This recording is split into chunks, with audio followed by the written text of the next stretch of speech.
ഈശോമിശിഹായ്ക്ക് സ്തുതിയായിരിക്കട്ടെ. കുടുംബം തിരുക്കുടുംബം വിചിന്തനം നമുക്ക് തുടരാം.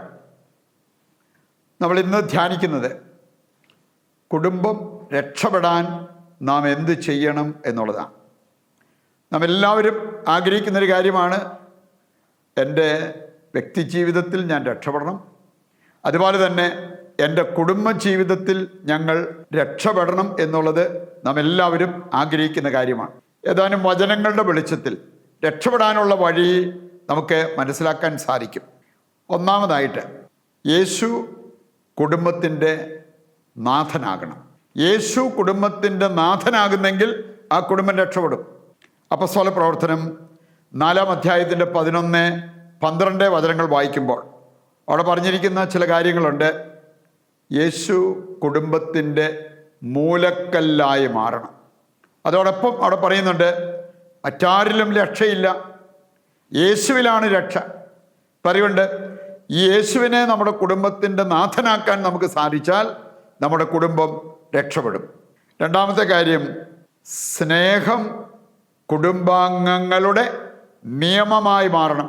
നമുക്ക് ചില ഡൊമസ്റ്റിക് റൂൾസ്, കുടുംബത്തിൻ്റെതായ ചില നിയമങ്ങളും കാര്യങ്ങളും ഒക്കെ ഉണ്ടാകണം. കുറച്ച് ടൈം ടേബിളൊക്കെ കുടുംബാംഗങ്ങൾക്കുണ്ടാകണം. അപ്പോഴാണ് ആ കുടുംബം രക്ഷ പ്രാപിക്കുക.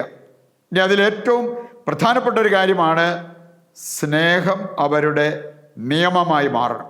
സ്നേഹത്തെക്കുറിച്ച് സഭ പഠിപ്പിക്കുന്ന ഏതാനും ചില കാര്യങ്ങൾ നാം മനസ്സിലാക്കിയിരിക്കുന്നത് നല്ലതാണ്.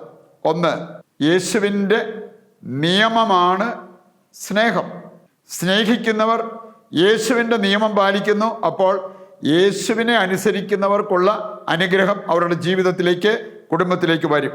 രണ്ടാമതൊരു കാര്യം, നിയമത്തിൻ്റെ പൂർത്തീകരണമാണ് സ്നേഹം. സ്നേഹം എന്ന നിയമം തെറ്റുകൂടാതെ അല്ലെങ്കിൽ പൂർണ്ണതയിൽ നമ്മൾ പാലിക്കുമ്പോൾ എല്ലാ നിയമങ്ങളും നമ്മൾ പാലിക്കുന്നു. അതാണ് ഗലാത്യർ 5-ാം അധ്യായം 14-ാമത്തെ വചനം നമ്മെ പഠിപ്പിക്കുന്നത്. നിയമത്തിൻ്റെ പൂർത്തീകരണമാണ് സ്നേഹം. ഒരു കാര്യം കൂടെ പറഞ്ഞിട്ടുണ്ട് സഭ, ഏറ്റവും വലിയ സാമൂഹിക കൽപ്പനയാണ് സ്നേഹം. അങ്ങനെ നമ്മൾ പറയാറുണ്ട്, men is A social animal. പറയുന്നുണ്ട്, സാമൂഹിക കൽപ്പന അത് നമ്മൾ പാലിക്കുമ്പോൾ അതിൻ്റേതായിട്ടുള്ള നേട്ടം നമ്മുടെ വ്യക്തി ജീവിതത്തിലും നമ്മുടെ കുടുംബത്തിലും നമ്മുടെ സമൂഹത്തിലും ഉണ്ടാകും എന്നുള്ളത് നാം തിരിച്ചറിയണം. മൂന്നാമതായിട്ട് നമ്മൾ മനസ്സിലാക്കിയിരിക്കേണ്ടത്, യേശുവിലുള്ള സജീവ വിശ്വാസം നമ്മുടെ കുടുംബത്തെ രക്ഷിക്കും. ഇതറിയാൻ നമുക്ക് ഒരു വചനമെടുക്കാം. അപ്പോസ്തല പ്രവർത്തനം 16-ാം അധ്യായം 31-ാമത്തെ വചനം. ആ ജയിലർ, കാരാഗ്രഹം സൂക്ഷിപ്പുകാരൻ, അവൻ പൗലോസിൻ്റെ അടുത്ത് സീലാസിൻ്റെ അടുത്ത് വന്ന് ചോദിച്ച ഒരു കാര്യമുണ്ട്. അവരിങ്ങനെ ആ കാരാഗ്രഹത്തിൽ അത്ഭുതം നടന്നു കഴിഞ്ഞപ്പോൾ അത് കണ്ട് വിസ്മയിച്ചിരുന്ന ഈ മനുഷ്യൻ വന്ന് ചോദിക്കുകയാണ്, രക്ഷപ്പെടാൻ ഞാൻ എന്ത് ചെയ്യണം? അതിന് മറുപടിയായിട്ട് പറഞ്ഞത്, കർത്താവായ യേശുവിൽ വിശ്വസിക്കുക, നീയും നിൻ്റെ കുടുംബവും രക്ഷ പ്രാപിക്കും. പറയുന്നുണ്ട്, ഞാനും എൻ്റെ കുടുംബവും രക്ഷ പ്രാപിക്കാൻ എന്നെ സഹായിക്കുന്ന ഒരു കാര്യമാണ് സജീവ വിശ്വാസം. മത്തായി 9:22 നമ്മൾ വായിക്കുന്നുണ്ട്, നിന്റെ വിശ്വാസം നിന്നെ രക്ഷിച്ചിരിക്കുന്നു.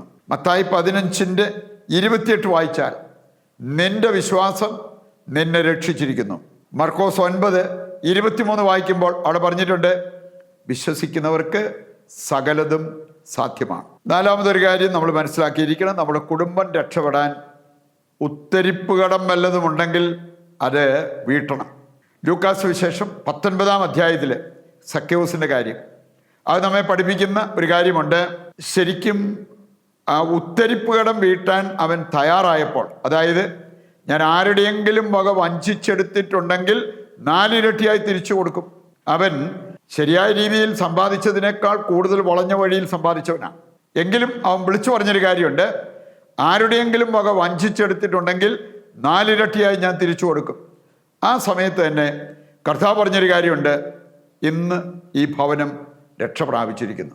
അപ്പം അതുകൊണ്ട് ഉത്തരിപ്പ് കടന്ന് പറഞ്ഞാൽ മറ്റുള്ളവർക്ക് അർഹമായത് അവർക്ക് കൊടുക്കാതെ ഞാൻ പിടിച്ചു വെക്കുന്നത്, എനിക്കർഹമല്ലാത്തത് ഞാൻ കൈവശം വെച്ചിരിക്കുന്നത് ഉത്തരിപ്പ് കടമാണ്. അത് വീട്ടുമ്പോഴാണ്, അവിടെ മാറ്റം വരുത്തുമ്പോഴാണ് എൻ്റെ കുടുംബം രക്ഷ പ്രാപിക്കുന്നത് എന്ന് കർത്താവിൻ്റെ വചനം നമ്മെ ഓർമ്മിപ്പിക്കാൻ. അവസാനമായിട്ട് നമുക്ക് ചിന്തിക്കാൻ പറ്റുന്നത്, ദൈവാശ്രയത്വത്തിലേക്ക് നമ്മൾ വരുമ്പോൾ നമ്മുടെ കുടുംബം രക്ഷപ്പെടും. ഈ സക്കേവൂസ് ഇങ്ങനെ പറഞ്ഞതുകൊണ്ട് തീർച്ചയായിട്ടും അവൻ പാപ്പരായിട്ടുണ്ട്. കാരണം അവൻ നേരെ ചുവേ സമ്പാദിച്ചതിനേക്കാൾ വളഞ്ഞ വഴിയിൽ സമ്പാദിച്ചെങ്കിൽ അതിന് 4 ഇരട്ടിയായി തിരിച്ചു കൊടുത്താൽ അവൻ എന്തെങ്കിലും ഉണ്ടാകുമോ? അവൻ സമ്പത്തിൽ ആശ്രയിക്കുന്നതിനേക്കാൾ ദൈവത്തിൽ ആശ്രയിക്കാൻ തീരുമാനമെടുത്തു. ഇനി അവൻ്റെ മനസ്സ് കണ്ടിട്ടാണ് കർത്താവ് പറഞ്ഞത്, നീ രക്ഷ പ്രാപിച്ചിരിക്കുന്നു, നീയും നിന്റെ കുടുംബവും. ജെറമിയ 17:7 വായിച്ചാൽ അവിടെ പറഞ്ഞിട്ടുണ്ട്, കർത്താവിൽ ആശ്രയിക്കുന്നവർ ആറ്റുതീരത്ത് നട്ട വൃക്ഷം പോലെയാണ്. അതുകൊണ്ട് അതിന് വേനൽക്കാലത്തെ ഭയപ്പെടേണ്ടതില്ല. പ്രിയപ്പെട്ടവരെ, ഞാനും എൻ്റെ കുടുംബവും രക്ഷ പ്രാപിക്കണം എന്നുള്ള ആ ഒരു ആഗ്രഹമാണ് നമുക്ക് ഓരോരുത്തർക്കും വരേണ്ടത്. ഈ മാർഗത്തിലൂടെ നമ്മൾ സഞ്ചരിച്ചാൽ ഇത് സാധ്യമാകും എന്നുള്ളത് മനസ്സിലാക്കി അതിനായിട്ട് നമുക്ക് പ്രാർത്ഥിക്കാം. നമ്മളൊരു കോമൺ നിയോഗമായിട്ട് വയ്ക്കുന്നത്, ഡ്രഗ് അബ്യൂസ് മൂലം, ഡ്രഗ് യൂസ് ചെയ്യുന്നത് മൂലം നശിച്ചുകൊണ്ടിരിക്കുന്ന വ്യക്തികളും കുടുംബങ്ങളും ഉണ്ട്. അവർക്ക് വേണ്ടി നമുക്ക് പ്രത്യേകം പ്രാർത്ഥിക്കാം. ഇന്നത്തെ നമ്മുടെ എല്ലാ ആവശ്യങ്ങളും ഇന്നത്തെ പ്രാർത്ഥനാ നിയോഗങ്ങളും യേശുവിൻ്റെ തിരുഹൃദയത്തിൽ പ്രതിഷ്ഠിച്ച് നമുക്കിപ്പോൾ കുടുംബ പ്രതിഷ്ഠയിൽ പങ്കുചേരാം. ഈശോയുടെ തിരുഹൃദയമേ, ഞങ്ങളെയും ഞങ്ങളുടെ കുടുംബത്തെയും ഞങ്ങൾ അങ്ങേക്ക് പ്രതിഷ്ഠിക്കുന്നു. ഞങ്ങളുടെ കുടുംബത്തിൽ അങ്ങ് രാജാവായി വാഴണമേ. അങ്ങയുടെ തിരുരക്തത്താൽ ഞങ്ങളെ മുദ്ര ചെയ്യണമേ. ഞങ്ങളുടെ എല്ലാ ഉദ്യമങ്ങളെയും ആശീർവദിക്കുകയും എല്ലാ വിപത്തുകളിൽ നിന്നും ഞങ്ങളെ സംരക്ഷിക്കുകയും ചെയ്യണമേ. ഞങ്ങളുടെ പാപങ്ങൾ ക്ഷമിക്കുകയും മേലിൽ പാപം ചെയ്യാതിരിക്കാൻ ഞങ്ങളെ സഹായിക്കുകയും ചെയ്യണമേ. ഞങ്ങളുടെ കുടുംബത്തെ തിരുക്കുടുംബത്തിൻ്റെ സാദൃശ്യത്തിൽ രൂപപ്പെടുത്തണമേ. മറിയത്തിൻ്റെ വിമല ഹൃദയവും മാറി യൗസേപ്പ് പിതാവും ഞങ്ങളുടെ പ്രതിഷ്ഠ അങ്ങേക്ക് സമർപ്പിക്കുകയും ജീവിതകാലം മുഴുവൻ ഇതിൻ്റെ സജീവ സ്മരണ ഞങ്ങളിൽ നിലനിർത്തുകയും ചെയ്യട്ടെ. ഈശോയുടെ തിരുഹൃദയമേ, ഞങ്ങളെ അനുഗ്രഹിക്കണമേ. വിശുദ്ധ മർഗരീത്ത മറിയമേ, ഞങ്ങൾക്ക് വേണ്ടി അപേക്ഷിക്കണമേ. നമുക്കിനി താഴ്ന്ന സ്വരത്തിൽ കർത്താവിനെ സ്തുതിച്ചുകൊണ്ട് ദിവ്യകാരുണ്യത്തിൻ്റെ ആശീർവാദത്തിനായിട്ട് ഒരുങ്ങുകയും ചെയ്യാം. യേശുവേ നന്ദി, യേശുവേ സ്തുതി. Hallelujah, hallelujah. കർത്താവേ, ഞങ്ങളെയും ഞങ്ങളുടെ കുടുംബത്തെയും ലോകമാസകലമുള്ള എല്ലാ കുടുംബങ്ങളെയും അങ്ങയുടെ തിരുഹൃദയത്തിലും പരിശുദ്ധ അമ്മയുടെ വിമല ഹൃദയത്തിലും ഞങ്ങൾ പ്രതിഷ്ഠിക്കുന്നു. ഞങ്ങളെ സംരക്ഷിക്കണമേ, ഞങ്ങളെ പരിപാലിക്കണമേ, ഞങ്ങളെ അനുഗ്രഹിക്കണമേ. യേശുവേ നന്ദി, യേശുവേ സ്തുതി, യേശുവേ സ്തോത്രം.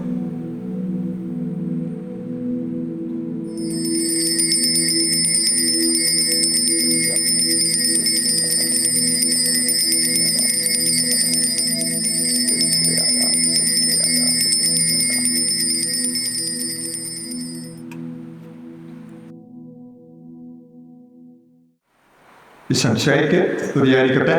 ദൈവം നിങ്ങളെ സമർത്ഥമായി അനുഗ്രഹിക്കട്ടെ.